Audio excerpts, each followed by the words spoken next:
Tu ne connais rien aux mines, à la géologie et au pétrole, ou peut-être que tu t'y intéresses, mais tu ne sais pas comment te lancer, ou comment faire, ou quoi faire.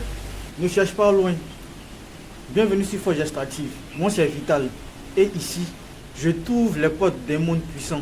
Il n'est pas très populaire sur Internet comme les autres domaines de l'industrie.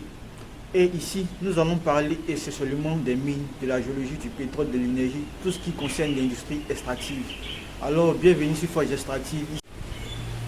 Salut à tous et bienvenue sur Forge Extractive avec Vital. Donc, dans cette vidéo, nous allons continuer la suite de notre vidéo sur le pétrole. Voilà, concernant la deuxième partie, selon laquelle il était prévu de voir en fait la maturation, voilà, de l'hydrocarbure et la génération en fait de l'hydrocarbure. Donc c'est ce que nous allons voir dans cette deuxième partie. Alors préparez-vous pour cette masterclass où à la fin de cette vidéo, vous allez savoir déjà comment est-ce que la maturation de la matière organique se fait. Voilà, pour pouvoir produire de l'hydrocarbure et aussi comment est-ce que l'hydrocarbure se génère dans la roche-mère. Alors donc pour commencer, je vais faire un petit récap en fait de ce qu'on avait vu dans la vidéo passée où j'avais expliqué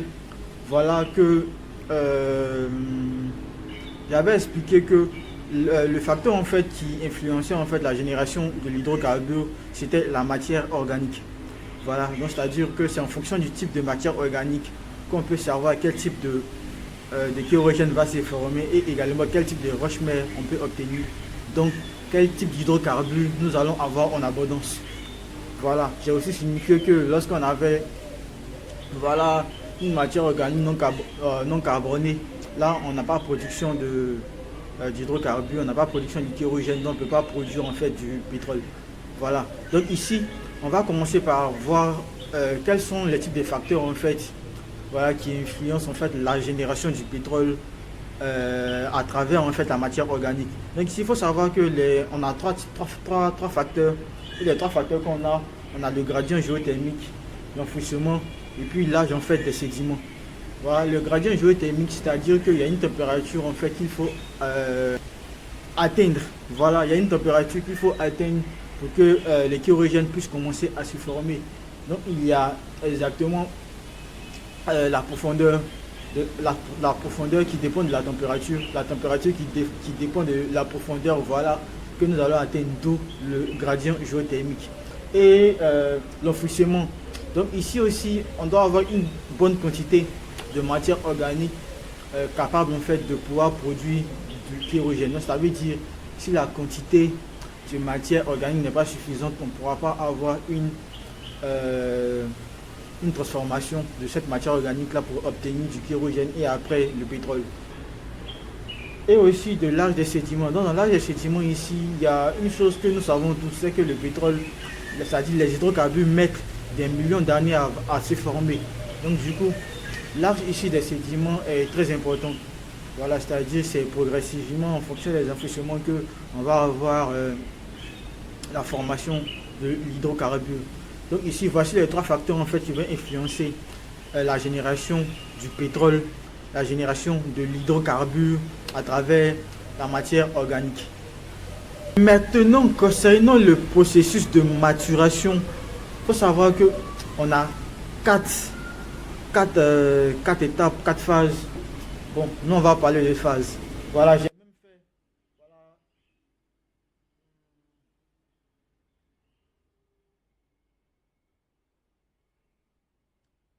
il faut savoir que quatre étapes, quatre phases. Voilà, on a la première phase qui est la phase diagénétique précoce. La deuxième phase qui est la phase diagénétique. La troisième phase qui est la phase catagénétique. Et puis la dernière phase qui est la phase de métagénèse, donc métagénétique. Maintenant, on va chercher à comprendre qu'est-ce qui se passe dans la phase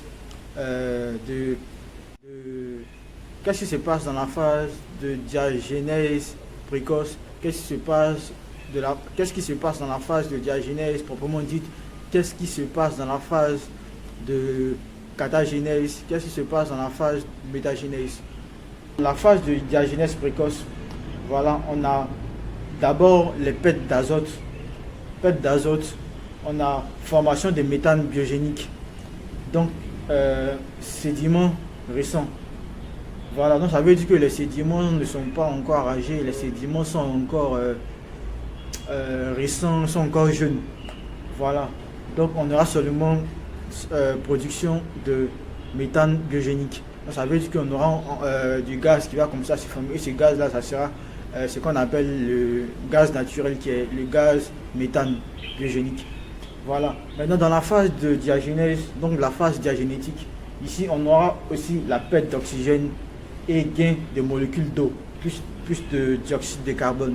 Ce qui va occasionner en fait ici, à partir de maintenant, la formation du kérogène. Donc il faut savoir que c'est la perte en fait d'oxygène et les gains de molécules d'eau là, plus de dioxyde de carbone qui va occasionner la formation de kérogène. Le kérogène déjà, lui, sa formule c'est le CHON. Donc ici les molécules d'eau en fait vont apporter des atomes d'hydrogène et la formation en fait de dioxyde de carbone là, vont apporter des molécules de carbone. Voilà. Et la perte d'oxygène, voilà, va occasionner en fait la transformation en fait de cette matière là, vu que cette matière là se transforme dans un milieu pauvre en oxygène. Donc c'est lorsque on aura perte d'oxygène qu'on aura apport en fait d'hydrogène plus de carbone pour pouvoir avoir le kérogène. Maintenant dans la phase catagénique, la phase de catagénétique plutôt, si je ne me trompe pas, catagénétique. Voilà, dans la phase de catagénèse, ici on aura une perte d'hydrogène et puis formation d'huile et de gaz humides. Voilà, ici c'est les premières en fait substances en fait qu'on va avoir. On aura d'huile et puis les gaz qu'on aura seront humides. Et c'est après craquage en fait de ces gaz humides là qu'on pourra avoir ce qu'on appelle des gaz secs. Maintenant, pour ceux qui ne savent pas la différence entre gaz humide, gaz sec ou les différents types d'huile qu'on va obtenir, voilà, à ce sujet là je vais faire une nouvelle vidéo avec le schéma en fait de production d'hydrocarbures pour expliquer les différences ou peut-être ce qu'il faut comprendre en fait lorsqu'on parle de gaz sec, lorsqu'on parle de gaz humide. Et cela me donne encore plus d'idées pour pouvoir faire d'autres vidéos sur la distillation de l'hydrocarbure brut. Voilà. Donc dans la métagénèse, on va parler, comme je l'ai dit, de craquage d'huile et de réorganisation en fait, des résidus carbonés. Donc formation de gaz secs. Voilà, donc dans la métagénèse, on aura le craquage d'huile. Dans le craquage d'huile ici, c'est l'huile en fait qui est déjà formée. Vu qu'il y aura encore augmentation de température, donc il sera davantage plus chaud et de pression.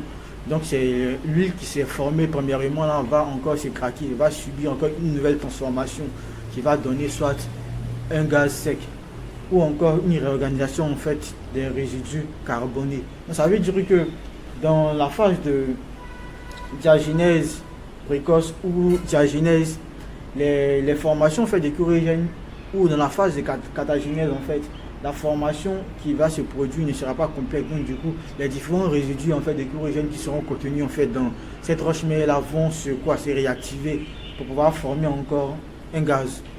Voilà, donc c'est ce qu'il faut savoir en fait sur ces différentes phases là, c'est-à-dire la diagénèse précoce, la métagénèse, la catagénèse. Donc sur ce, j'espère que l'explication a été claire. Et si bon, j'espère que l'explication a été claire et que vous avez compris. S'il y a des choses que vous n'avez pas compris, n'hésitez pas à en mettre dans les commentaires pour qu'ensemble nous puissions répondre à ces différentes questions là. Et